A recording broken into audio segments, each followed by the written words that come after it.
आज के हमारे इस अध्ययन के अंदर हम एक बहुत ही महत्वपूर्ण विषय के ऊपर चर्चा करने जा रहे हैं, अपना ध्यान केंद्रित करने जा रहे हैं। और वो महत्वपूर्ण विषय यह है कि हम बाइबल अध्ययन आखिर किस प्रकार से करें। क्योंकि हम बाइबल अध्ययन करते हैं, कई सारे लोग कहते हैं कि वो बहुत ज़्यादा परिश्रम बाइबल अध्ययन करने में करते हैं, लेकिन उसके बावजूद उनका बाइबल अध्ययन जो है वो उस स्तर तक नहीं जा पाता है जिस स्तर का बाइबल अध्ययन वो करना चाहते हैं। तो आज हम इस पूरे लेसन के अंदर इस बात को समझने का प्रयास करेंगे कि हम घर बैठे कैसे स्कॉलरली लेवल तक या विद्वानों के लेवल तक, जैसे बाइबल के विद्वान स्टडी करते हैं, घर बैठे हम वैसा अध्ययन कैसे कर सकते हैं बाइबल का।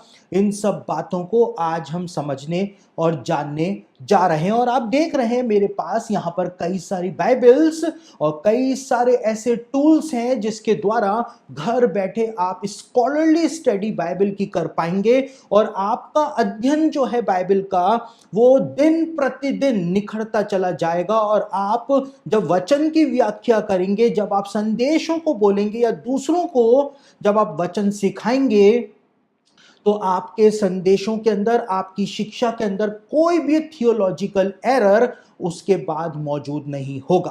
क्योंकि कई बार जब हम बाइबल को लोगों को सिखाते हैं या हम कोई वचन जो है उसको इंटरप्रेट करते हैं, तो हम उसका गलत इंटरप्रिटेशन कर देते हैं, जबकि बाइबल का इतिहास कुछ और बात बताता है। बाइबल की मूल भाषाएं जो हैं हिब्रू और ग्रीक, वो दूसरी बातें बताती हैं। और कई बार लोग जो हैं, मसीही विश्वासी जो हैं, इस बात को कहते हैं कि पुराने नियम जो है वो उसकी मूल भाषा हिब्रू है और हिब्रू जो है हम भारतीय मसीहों को आती नहीं है, तो फिर हम कैसे मूल भाषा के अंदर समझ सकें कि कौन सा हिब्रू शब्द पुराने नियम के अंदर इस्तेमाल हुआ है और उसका अर्थ क्या होता है। इसी प्रकार से नया नियम जो है वो ग्रीक भाषा में लिखा गया था, तो कौन सा ग्रीक शब्द कहां पर इस्तेमाल हुआ है नए नियम के अंदर, उसका मतलब क्या होता है। मसीही विश्वासी जो हैं वो इस बात को कहते हैं कि हम कैसे इन सब बातों को समझ पाए, क्योंकि हम ना तो हिब्रू भाषा को जानते हैं ना ही हम ग्रीक भाषा को जानते हैं, तो फिर कैसे हम इन सब बातों को समझ सकते हैं।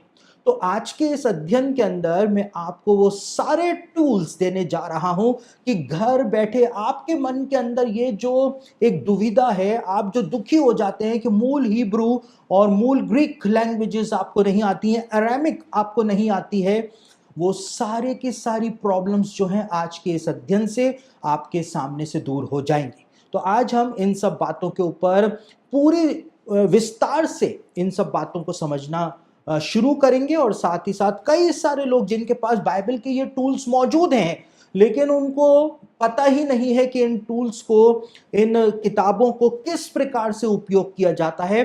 तो मैं प्रैक्टिकली सारी जो बाइबल्स हैं उनके बारे में आपको खोल खोल करके बताऊंगा कि कैसे इन सारे टूल्स को इस्तेमाल करना है, ताकि आप घर बैठे स्कॉलरली लेवल की स्टडी कर सकें। क्योंकि हम अंत के दिनों के अंदर आ गए हैं और इस समय मसीहत में, और खास तौर से भारतीय मसीहत के अंदर, उत्तर भारत के अंदर बहुत सारी वचन की झूठी शिक्षाओं का प्रसार किया जा रहा है, फैलाया जा रहा है कई लोगों के द्वारा। आपके पास ये वचन के टूल्स होने बहुत जरूरी हैं, ताकि आप स्कॉलरली लेवल की स्टडी करेंगे तो जो भरमाने वाले हैं वो आपके सामने से दुम दबा करके भागते हुए नजर आना शुरू हो जाएंगे। तो अब हम अपने इस अध्ययन को स्टार्ट करते हैं। हम सबसे पहले उस प्रॉब्लम का सॉल्यूशन ढूंढने का प्रयास करेंगे जिसके बारे में मसीही विश्वासी कहते हैं कि उनको बाइबल की मूल भाषाएं जो हैं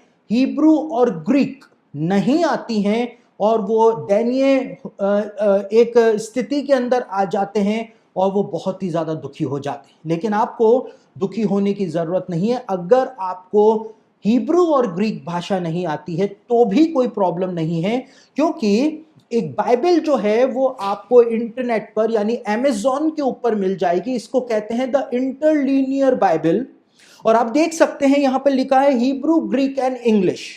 तो ये जो बाइबल है जिसको द इंटरलीनियर बाइबल कहते हैं, और ये जो है ग्रीन की बाइबल जो है आपको मिलेगी। इनका पूरा नाम जो है आप अंदर यहाँ पे जब खोलेंगे तो यहाँ पर आपको साफ साफ दिख जाएगा, जेपी ग्रीन सीनियर इनका नाम है जिन्होंने इस बाइबल को बनाया है। ये बाइबल आपको amazon.in पर और amazon.com पर, दोनों पर ये बाइबल जो है आपको इजीली अवेलेबल हो जाएगी। इस बाइबल की सबसे बड़ी खासियत क्या है, जैसा कि आप यहां पर देख सकते हैं, उत्पत्ति की पुस्तक जो मैंने इस समय आपके सामने खोली हुई है, उत्पत्ति की पुस्तक का जो पहला अध्याय है उसी को हम यहां पर देख सकते हैं। यहां पर आप देखिए, आपको हिब्रू टेक्स्ट जो है वो यहां पर आपको दिखाई देगा और साथ साथ में हिब्रू टेक्स्ट का अंग्रेजी अनुवाद भी आपको यहां पर नीचे दिखाई देगा। और ये अंग्रेजी अनुवाद जो है वो शब्द ब शब्द अनुवाद है, लेकिन अगर आपको सीक्वेंस में अंग्रेजी का अनुवाद पढ़ना है तो यहां पर लेफ्ट हैंड साइड में आपको वो अंग्रेजी अनुवाद सीक्वेंस में लिखा हुआ भी मिल जाएगा। तो ये एक बहुत ही पावरफुल टूल है जिसके द्वारा आप हिब्रू के अंदर क्या लिखा हुआ है, आपके पास हिब्रू टेक्स्ट भी अवेलेबल हो जाएगा और हिब्रू के अंदर उस वर्ड का मतलब क्या है, उसको अंग्रेजी में कहां से अनुवाद किया गया है, वो आपको इस बाइबल के अंदर पढ़ने को मिल जाएगा और साथ ही साथ में आपको अंग्रेजी अनुवाद भी उसके पैरेलल चलता हुआ मिल जाएगा। इसी प्रकार से अगर हम नए नियम के अंदर आते हैं तो मैं आपको एक बहुत महत्वपूर्ण बात बताता हूं इसी बाइबल की। यहां पर जब हम मत्ती रचित सुसमाचार के अंदर आते हैं तो मत्ती रचित सुसमाचार में इस बात को बताया हुआ है कि यूसुफ को सपने के अंदर बताया गया था कि मां मरियम को और यीशु मसीह को लेकर के वो वापस से इजराइल लौट जाए और वो सपने के अंदर उसको बताया गया था कि वो गलील को जाए। लेकिन यहां पर इस न्यू टेस्टामेंट की जो ग्रीक लैंग्वेज है, ग्रीक लैंग्वेज का जो न्यू टेस्टामेंट है जो आपको इसी बाइबल के अंदर पढ़ने को मिलेगा, यहां पर क्या लिखा हुआ है आप उसको बहुत ध्यान से देखिए। यहां पर लिखा हुआ है, हिंदी के हमारे अनुवाद में लिखा है कि सपने में चितौनी पा करके वो गलील के क्षेत्र में चला गया था, नाजरत में बस गया था। लेकिन यहां पर ग्रीक, ओरिजिनल ग्रीक में क्या लिखा है, and behold the heavens were open to of Galilee, यानी कि यहां पे लिखा है कि स्वर्ग जो है वो गलील के ऊपर खुल गया और इससे यूसुफ जो है उसको पता चल गया कि उसको कहां पर जाकर के सेटल होना है। तो आप मूल हिब्रू में, मूल ग्रीक के अंदर अगर इन सब बातों को पढ़ेंगे, इन सब बातों को समझेंगे तो आपको बाइबल और भी ज्यादा बेहतर रूप में समझ में आएगी और आप इन सब बातों को समझ पाएंगे। अब कई सारे लोग जो हैं मसीही विश्वासी इस बात को कहते हैं कि पास्टर साहब हमको अंग्रेजी नहीं आती है, क्या ये बाइबल हमको हिंदी में अवेलेबल हो जाएगी? तो ये बाइबल जो है वो हिंदी में अवेलेबल नहीं है, लेकिन इसका एक रास्ता मैं आपको बताता हूं। जो कुछ भी यहां पर इंग्लिश में लिखा है आप उसको गूगल ट्रांसलेट करके उसको हिंदी में पढ़ सकते हैं।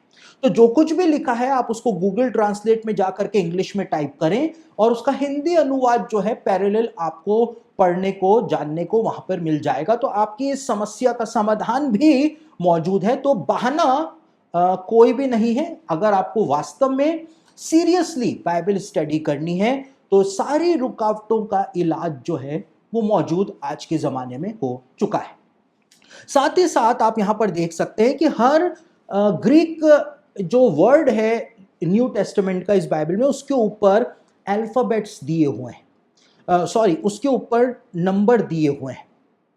और ये नंबर जो दिए हुए हैं, ये नंबर आखिर क्यों दिए हुए हैं? इसी प्रकार से आप अगर हिब्रू बाइबल के अंदर आएंगे, पुराने नियम के अंदर आएंगे, तो पुराने नियम के अंदर भी आपको हर जगह के ऊपर नंबर जो है वो देखने को मिल जाएंगे। और ये नंबर किस चीज के नंबर हैं? ये नंबर जो हैं वो इस कॉन्कॉर्डेंस के नंबर हैं। जो नंबर यहां पर लिखे हुए हैं उस नंबर से अगर आप इस कॉन्फिडेंस में सर्च करेंगे तो हर हिब्रू शब्द का, हर ग्रीक शब्द का अर्थ जो है आपको इस कॉन्कॉर्डेंस के अंदर पढ़ने को, जानने को मिलेगा। हर हिब्रू शब्द जो बाइबल में इस्तेमाल हुआ है, हर ग्रीक शब्द जो बाइबल में इस्तेमाल हुआ है, उसका अर्थ क्या है पास्टर जी, वहां पर कौन सा शब्द इस्तेमाल हुआ है, हम कैसे जाने? आप इस कॉन्कॉर्डेंस से, जिसका नाम है स्ट्रॉन्ग्स कॉन्कॉर्डेंस, आप इससे उन सब बातों को जान सकते हैं। कैसे जान सकते हैं, उसका एक एग्जाम्पल मैं आपको बता देता हूं। यहां पर उत्पत्ति की पुस्तक के 2 अध्याय के अंदर लिखा हुआ है कि परमेश्वर ने आदम को बनाया, और आदम के लिए जो शब्द इस्तेमाल हुआ है, यहां पर अंग्रेजी अनुवाद में पढ़े तो वहां पे लिखा है मैन, लेकिन मैन के ऊपर जो हिब्रू शब्द इस्तेमाल हुआ है वहां पर लिखा है 120, 120। और ये 120 जो है वो स्ट्रॉन्ग कॉन्कोर्डेंस का नंबर है। और जब हम 120 को स्ट्रॉन्ग कॉन्कोर्डेंस से देखते हैं तो हमको समझ में आता है कि वहां पर मूल रूप से क्या बात बताई गई है। लेकिन स्ट्रॉन्ग कॉन्फिडेंस के बारे में बताने से पहले मैं एक और बहुत ही महत्वपूर्ण बात आपको समझाना चाहूंगा, जिसको यदि आप समझ जाएं तो आप वास्तव में बाइबल के एक सीरियस स्टूडेंट बन सकते हैं। स्ट्रॉन्ग कॉन्फिडेंस जो है वो आपको मोबाइल ऐप के ऊपर भी मिल जाएगा, लेकिन इस मोबाइल ऐप के अंदर जो स्ट्रॉन्ग कॉन्फिडेंस है उसके अंदर सबसे बड़ी समस्या क्या है? उसके अंदर सबसे बड़ी समस्या यह है कि जैसे हमने 120 नंबर का शब्द देखा जो कि आदम के लिए इस्तेमाल हुआ है, हिब्रू शब्द, उसके बारे में सिर्फ इतना ही आपको मोबाइल ऐप के अंदर जानने को मिलेगा। कई सारे लोग, कई सारे मसीही जो हैं वो मोबाइल ऐप का इस्तेमाल करते हैं कॉन्फिडेंस के लिए, स्ट्रॉन्ग कॉन्फिडेंस के लिए, और उसके बाद उनको पूरी विस्तार से पता नहीं होता है कि स्ट्रॉन्ग कॉन्फिडेंस में क्या लिखा हुआ है, लेकिन वो बहस बहुत ज्यादा करने लग जाते हैं। लेकिन अब यही 120वां शब्द जो आदम के लिए इस्तेमाल हुआ हिब्रू भाषा में, उसको हम स्ट्रॉन्ग के अंदर देखने का प्रयास करते हैं। यहां पर आपने मोबाइल ऐप के अंदर देखा कि सिर्फ कुछ ही बात उस हिब्रू शब्द के बारे में, आदाम के बारे में बताई हुई है, लेकिन वही 120 नंबर का जो शब्द है हिब्रू बाइबल के अंदर जो इस्तेमाल हुआ है उसके बारे में स्ट्रॉन्ग की डिक्शनरी के अंदर क्या बताया हुआ है। यहां पर आप देख सकते हैं, यहां पर आपको हिब्रू और ग्रीक डिक्शनरी जो है वो यहां पर आपको मिल जाएगी, और यहां पर आप देख सकते हैं 120 नंबर का जो शब्द है। देखिए, जो इंटरलीनियर बाइबल के अंदर आपने 120 नंबर देखा था हिब्रू शब्द के ऊपर, वो 120 नंबर का शब्द यहां पर स्ट्रॉन्ग कॉन्फिडेंस के अंदर आपको मिलेगा। और यहां पर मैन यानी मनुष्य के लिए आदाम शब्द का इस्तेमाल हुआ है, आदम यानी एडम शब्द का इस्तेमाल हुआ है, और उसका क्या मतलब है यहां पर बताया है। मोबाइल ऐप के अंदर आपको इतना विस्तार से पढ़ने को नहीं मिलेगा। साथ ही 121 और 122वां जो शब्द है उसको भी आप पढ़े तो आदम के बारे में आपको और ज्यादा विस्तार से जानने और समझने को मिलेगा कि आदम का मतलब सिर्फ इंसान नहीं होता है, मनुष्य नहीं होता है, लेकिन आदम का मतलब लाल भी होता है, क्योंकि परमेश्वर ने उसके अंदर जीवन का श्वास फूका था, वो रेड कलर का था। और बहुत सारी बातें यहां पर आपको इस हार्ड एडिशन जो है, हार्ड कॉपी एडिशन जो है, उसके अंदर जानने और समझने को मिल जाए। साथ ही साथ एक और बहुत महत्वपूर्ण बात, ये हिब्रू बाइबल है और इसके पीछे आप यहां पर देखेंगे तो यहां पर आपको ग्रीक डिक्शनरी भी देखने को मिलेगी, यानी जो न्यू टेस्टामेंट के अंदर जितने भी शब्द इस्तेमाल हुए हैं उन सब के अर्थ भी आपको यहां पे पढ़ने और जानने को मिल जाएंगे। साथ ही साथ ये कॉन्कॉर्डेंस जो है वो इतना लाभदायक है कि जो जो शब्द बाइबल के अंदर इस्तेमाल हुआ है वो शब्द पूरी बाइबल के अंदर कहां कहां पर इस्तेमाल हुआ है, आप इस कॉन्कॉर्डेंस से एक बार में ही उन सारे शब्दों को सर्च कर सकते हैं। यहां पर आप इस प्रकार से देख सकते हैं कि वो शब्द जो आप लेंगे, जैसे ये प्राइड करके ये शब्द है, अब ये प्राइड शब्द जो है वो कहां कहां किस किस बाइबल की किताब में कौन से वचन में इस्तेमाल हुआ है, आपको यहां पर पूरी लिस्ट जो है वो पढ़ने को, जानने को, समझने को मिल जाएगी। तो ये पावरफुल टूल्स हैं। स्कॉलरली लेवल की स्टडी यदि बाइबल की आपको करनी है तो इंटरलीनियर बाइबल और साथ ही साथ में स्ट्रॉन्ग कॉन्फिडेंस, ये दोनों का कॉम्बिनेशन है। ये भी आपको amazon.in पर और amazon.com पर ये दोनों ही टूल्स जो हैं बाइबल के, या आपको वहां पर अवेलेबल हो जाएंगे। मोबाइल ऐप्स के चक्कर के अंदर आप लोग ना रहें, क्योंकि मोबाइल ऐप्स को मैनिपुलेट किया जा रहा है। मोबाइल ऐप्स के अंदर पूरी बात नहीं बताई जाती है, तो आप भ्रमित हो सकते हैं, लेकिन हार्ड कॉपी एडिशन आप अपने पास रखेंगे और इससे अध्ययन करेंगे तो आपको चीजें याद भी रहेंगी, आप उसको मार्क भी कर सकेंगे और जब भी जरूरत पड़ेगी आप उस मार्किंग को खोल करके देख सकेंगे, पढ़ भी सकेंगे। इसी प्रकार से जब हम स्ट्रॉन्ग को भी देखते हैं और जब हम जो इंटरलीनियर बाइबल है हमने इसको भी देखा, मोबाइल ऐप को हमने देखा कि वो किसी भी काम का नहीं है, कुछ हद तक वो काम का है, बाकी ज्यादा डिटेल में अगर स्टडी करनी हो तो वो काम का नहीं होता है। और तीसरी बात यह है, आपके पास ये बाइबल होनी ही होनी चाहिए। और ये कौन सी बाइबल है? इस बाइबल को कहा जाता है सेप्टुजिंट। और सेप्टुजिंट जो है ये वो बाइबल है जो सुसमाचार के लेखकों के द्वारा और नए नियम के अंदर जो पत्रियां लिखी गई, पत्रियों के जो लेखक थे, चाहे पौलुस हो, पतरस हो, यहूदा हो, यूहन्ना हो, सबके द्वारा ये ट्रांसलेशन जो था बाइबल का वो इस्तेमाल किया गया था, जिसको सेप्टुजिंट कहा जाता है। और ये ट्रांसलेशन आपके पास होना जरूरी क्यों है?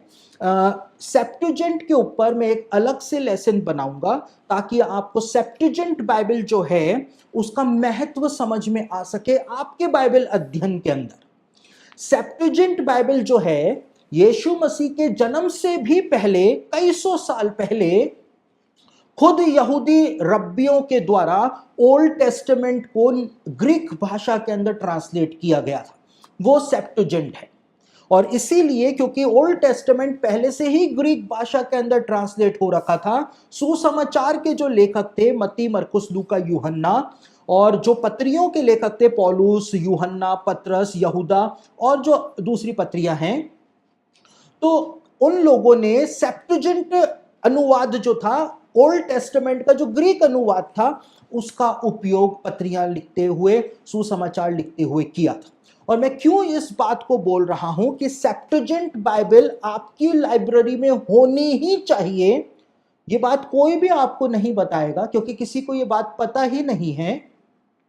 इसलिए होनी चाहिए आपके अध्ययन में आपके पास ये बाइबल, क्योंकि यहूदी रब्बी जो हैं और खास तौर से फरीसी जो हैं, यीशु मसीह के स्वर्ग जाने के बाद जब यरूशलेम का विनाश हुआ, उस समय रब्बी अकीवा और उनके साथी जो थे उन्होंने मिल करके कई सारी बाइबल की वर्सेस जो हैं, जो यीशु मसीह को सीधे तौर पर यहूदियों का मसीह बताती हैं, उनको उन्होंने बदल दिया था। और वही बदली हुई दशा में ही हमारा जो हिंदी अनुवाद है बाइबल का, आपको वही बदली हुई वर्सेस ही आपको हिंदी अनुवाद के अंदर पढ़ने को मिलेंगी। और यहूदी रब्बी कहते हैं कि यशाया ने जो भविष्यवाणी करी थी, जो हम पढ़ते हैं कि एक कुंवारी गर्भवती होगी और एक संतान को, एक बालक को उत्पन्न करेगी, लेकिन यहूदी रब्बी कहते हैं वहां पर कुंवारी शब्द का इस्तेमाल नहीं किया गया है ओरिजिनल हिब्रू लैंग्वेज में, लेकिन जवान लड़की इस्तेमाल किया गया है शब्द वहां पर हिब्रू भाषा में। इसलिए यीशु मसीह जो कुंवारी से जन्म लिया उसका लिंक कोई लिंक नहीं है, कोई ऐसी भविष्यवाणी यशाया ने कभी की ही नहीं थी। रब्बी अकीवा ने कहा कि मसीह जो है वो कुंवारी से जन्म लेगा, लेकिन यीशु मसीह के जन्म से भी कई सौ साल पहले जब खुद यहूदी लोगों ने, यहूदी रब्बियों ने जब ओल्ड टेस्टामेंट का ग्रीक भाषा में अनुवाद किया, ये सेप्टुजिंट का अनुवाद किया, तो आप इसके अंदर पढ़ सकते हैं कि यशाया की जो भविष्यवाणी है, खुद यहूदी रब्बियों ने जो ट्रांसलेट किया था, वहां पे लिखा हुआ है कि एक वर्जिन जो है वो गर्भ धारण करेगी। यहां पर साफ तौर से सेप्टुजिंट में लिखा है। और इसीलिए जो सुसमाचार के लेखक थे उन्होंने सेप्टुजिंट का इस्तेमाल किया था। जो हिब्रू मैसोरेटिक टेक्स्ट है उसका इस्तेमाल सुसमाचार के लेखकों ने नहीं किया था, क्योंकि ये ऑथेंटिक है और इसका अनुवाद इससे, बाइबल का जो किंग जेम्स वर्जन थी उसका अनुवाद इससे नहीं लेकिन मैसोरेटिक टेक्स्ट से किया गया था। और इसकी वजह से अंग्रेजी बाइबल के अंदर भी गड़बड़ियां पाई जाती हैं, हमारे हिंदी अनुवाद के अंदर भी गड़बड़ियां पाई जाती हैं, लेकिन सेप्टुजिंट के अंदर जब आप उन वचनों को पढ़ेंगे जो सीधे तौर पर यीशु मसीह के बारे में बताते हैं, तो आपको समझ में आएगा कि ओरिजिनली बाइबल के अंदर क्या बात बताई गई है। और इसीलिए सुसमाचार के लेखकों ने इस बाइबल के अनुवाद का, ओल्ड टेस्टामेंट का ये ग्रीक अनुवाद जो था, जो आज आपको इंग्लिश के अंदर अवेलेबल है, इसमें आपको ग्रीक टेक्स्ट भी साथ साथ में पढ़ने को मिल जाएगा। ये बाइबल जो है, ये अनुवाद जो है, ये ओल्ड टेस्टामेंट है, इसमें न्यू टेस्टामेंट नहीं है। इसको आपके पास होना बहुत ज्यादा जरूरी है ताकि आप भ्रमित नहीं हो। कोई भी आपको आकर के कोई सी भी बात बोलता है ओल्ड टेस्टामेंट के बारे में, तो आप इसमें भी देख करके उसको टैली कर पाएंगे। तो ये बाइबल जो है, जिसको सेप्टुजिंट कहा जाता है, ये भी आपको ऑनलाइन अवेलेबल हो जाएगी। आप amazon.in से या amazon.com से आप इस बाइबल को भी खरीद सकते हैं, परचेज कर सकते हैं। और देखिए, खर्चा तो करना पड़ेगा। अगर आपको वास्तव में बाइबल स्टडी करनी है तो आपको ये टूल्स खरीदने ही पड़ेंगे। और ये टूल्स जो हैं वो कोई सस्ते नहीं हैं, लेकिन इनके लिए आपको इन्वेस्ट करना पड़ेगा ताकि आप अपने बाइबल अध्ययन के अंदर आगे बढ़ पाए। फ्री के चक्कर में रहेंगे, ऑनलाइन के चक्कर में रहेंगे, तो मैंने आपको बताया एप्स जो हैं आपको भरमा देंगी और आपको मूल बात तक कभी भी नहीं पहुंचा पाएंगे, आप मूल बात कभी भी नहीं समझ पाएंगे। एक और बाइबल है जिसके बारे में मैंने पहले जो अध्ययन हमने किया था उसमें भी मैंने आपको बताया था। बाइबल का कई सारा भाग जो है वो अरामिक के अंदर भी लिखा गया है, दानियल की पुस्तक का। और साथ ही साथ में नए नियम के अंदर जो बोलचाल वाली भाषा थी वो अरामिक हुआ करती थी। यीशु मसीह ने भी कई सारे अरामिक शब्द जो हैं वो अपने शिष्यों के सामने बोले थे, अपनी शिक्षाओं के अंदर बोले थे। तो ये अरामिक अनुवाद जो है वो आपको इंग्लिश के अंदर मिल जाएगा। ये है लैम्सा बाइबल, और ये लैम्सा बाइबल भी आपको अमेज़न के ऊपर अवेलेबल हो जाएगी। इस बाइबल से जब आप दानियल की किताब को पढ़ेंगे तो आपको कुछ और ही समझ में आएगा, जो आपको हिंदी के अनुवाद में, अंग्रेजी के अनुवाद में समझ में नहीं आता है। यानी कि दानियल की किताब में जब हम हिंदी में पढ़ते हैं तो हमको जो चीज़ें समझ में नहीं आती हैं वो आपको इस अनुवाद से समझ में आनी शुरू हो जाएगी। दानियल की किताब के अंदर बताया हुआ है कि एक वचन है 9वें अध्याय का अंतिम वचन जो है, उसमें लिखा है कि परमेश्वर का क्रोध उजाड़ने वाले के ऊपर पड़ा रहेगा। लेकिन आप लैम्सा बाइबल से पढ़ेंगे तो वहां पर लिखा है परमेश्वर का क्रोध यरूशलेम के ऊपर पड़ेगा। तो कितना बड़ा फर्क आता है। वहां पे लिखा है, हिंदी के हमारे अनुवाद में लिखा है, एंटी क्राइस्ट या रोमन साम्राज्य के ऊपर परमेश्वर का क्रोध निरंतर बना रहेगा। लेकिन जब हम ओरिजिनल अरामिक ट्रांसलेशन से पढ़ते हैं तो वहां पर लिखा हुआ है कि परमेश्वर का क्रोध जो है वो यरूशलेम के ऊपर निरंतर बना रहेगा। तो इस प्रकार से आप ये अरामिक अनुवाद जो है ये भी आपके पास होना चाहिए। इसका नाम है लैम्सा बाइबल। आप लैम्सा बाइबल को अमेज़न से खरीद सकते हैं, प्राप्त कर सकते हैं। साथ ही साथ में एक सबसे बेहतरीन बाइबल, और आप लोग जो कि अंग्रेजी नहीं जानते हैं, आपके लिए तो ये वरदान है। इसका नाम है डेक्स बाइबल। और ये डेक्स बाइबल जो है अब हिंदी के अंदर भी अवेलेबल हो चुकी है, और ये आप लोगों के पास होना बहुत ज़्यादा ज़रूरी है अगर आप वास्तव में बाइबल अध्ययन करना चाहते हैं, स्कॉलरली लेवल का बाइबल अध्ययन करना चाहते हैं। आप ये जानना चाहते हैं कि मैं बाइबल की जड़ में जाकर के वहां से वचनों का मतलब समझ पाऊं, तो आपके पास ये बाइबल भी होनी बहुत जरूरी है। और इस बाइबल को यूज कैसे करते हैं, कई सारे भारतीय मसीहों के पास ये बाइबल है, उन्होंने मंगाई है, लेकिन उनको इसका उपयोग करना नहीं आता है। तो मैं आपको बताता हूं कि इसका उपयोग कैसे करते हैं। जैसा कि आप यहां पर देख सकते हैं, मैंने उत्पत्ति की पुस्तक का पहला अध्याय जो है वो यहां पर खोला हुआ है, और यहां पे उत्पत्ति की पुस्तक का पहले अध्याय का जो दूसरा वचन है यहां पर लिखा है, और पृथ्वी बेडोल और सुनसान पड़ी थी और गहरे जल के ऊपर अंधियारा था तथा परमेश्वर का आत्मा जल के ऊपर मंडलाता था। अब इस दूसरे वचन में आप देख सकते हैं, पृथ्वी के ऊपर के अल्फाबेट लिखा हुआ है, बेडोल के ऊपर एम अल्फाबेट लिखा हुआ है, थी के ऊपर एल अल्फाबेट लिखा हुआ है, और नीचे यहां पर ऊपर मंडलाता था पे पी अल्फाबेट लिखा हुआ है। और हम समझ नहीं पाते हैं कि आखिर इन अल्फाबेट्स का मतलब क्या है।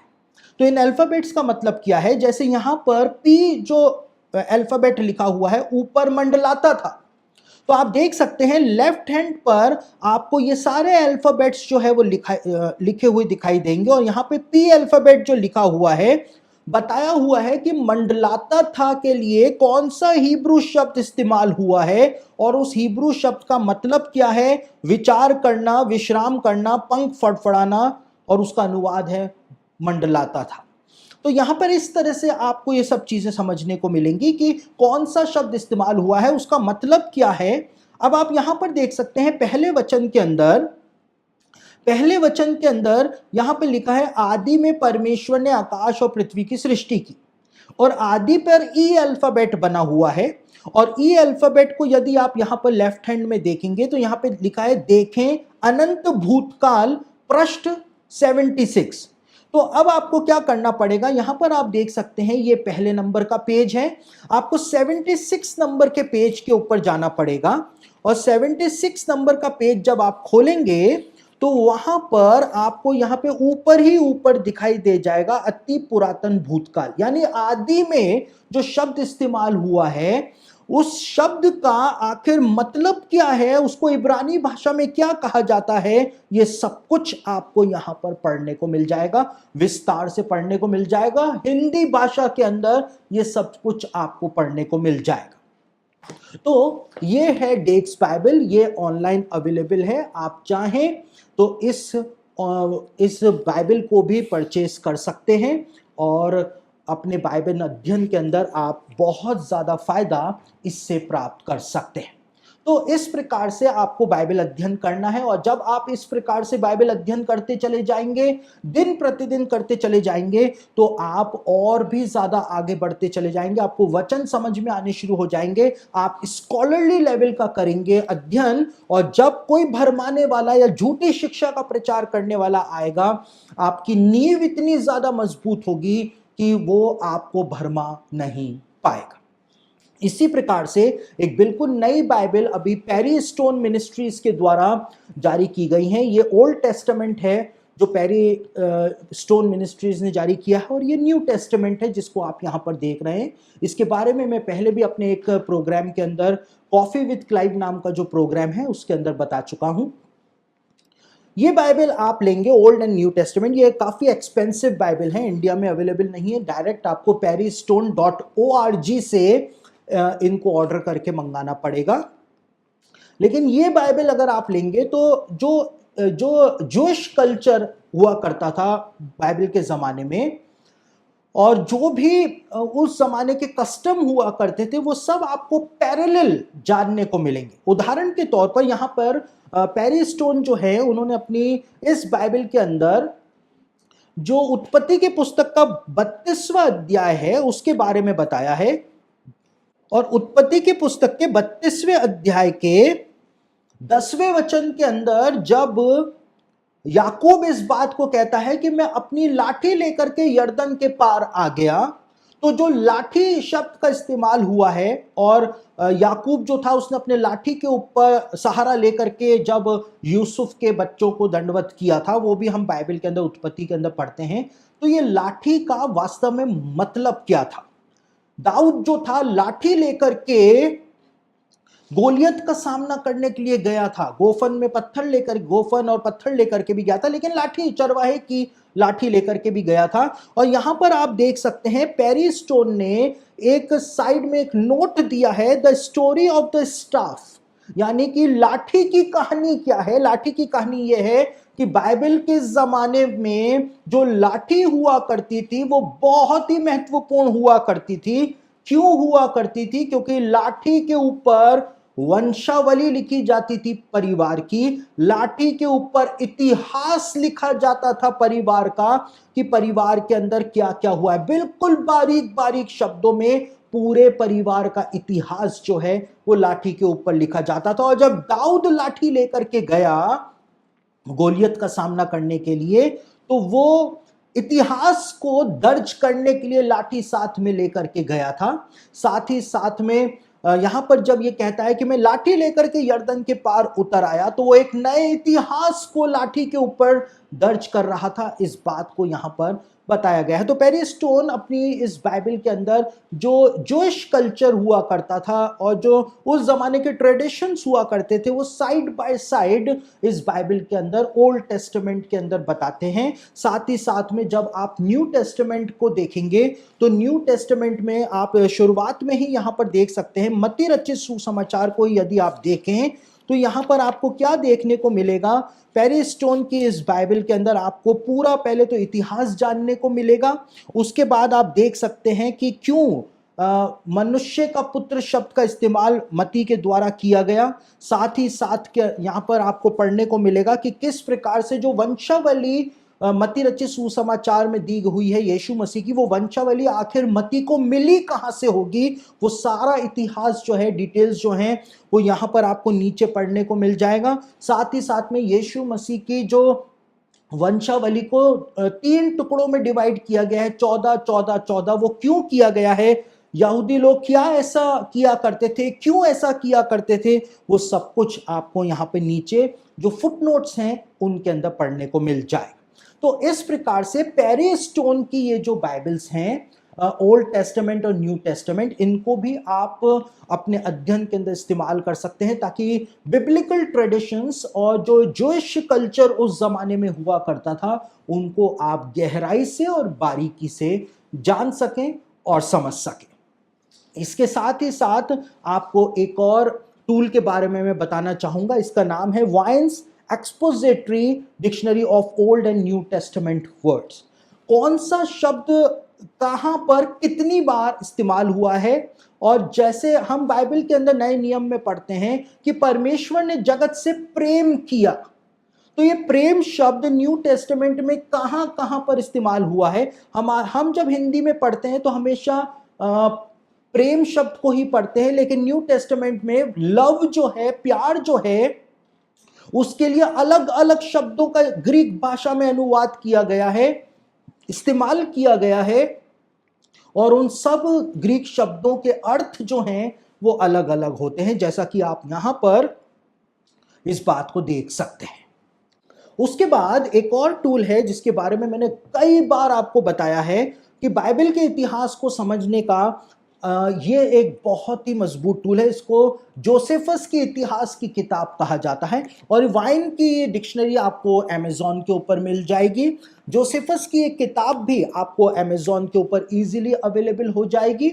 और जोसेफस, जैसे हम बाइबल के अंदर हमको ये बात पता नहीं चलती है कि आदम और हवा के कुल कितने बच्चे थे, जोसेफस ने यहूदी इतिहास के अंदर इस बात को बताया है कि आदम और हवा के टोटल 56 बच्चे थे, और उन कितने लड़के थे, कितनी लड़कियां थी, उन सब के बारे में वो इतिहास जो हमको कहीं से भी नहीं मिल सकता है, यहूदी इतिहासकार जो 2000 साल पहले था उसने इन सब बातों के बारे में बताया। तो आप इस इंपॉर्टेंट टूल को भी अमेज़न से मंगा सकते हैं, अपने अध्ययन के अंदर इसको भी इस्तेमाल कर सकते हैं। चर्च हिस्ट्री के बारे में यदि आपको जानना हो कि चर्च इतिहास के अंदर, कलीसिया इतिहास में वास्तव में क्या हुआ है, तो आप इसेबियस की इतिहास, जो इसेबियस जो कि चर्च इतिहासकार था, आप इसकी किताब को मंगा सकते हैं। ये जो है वो छोटा एडिशन है, लेकिन अगर आपको विस्तार से चर्च हिस्ट्री पढ़नी है तो इसेबियस की आपको बिल्कुल एक्सपेंडेड एडिशन भी मिल जाएगा, जो कि काफी मोटा रहेगा।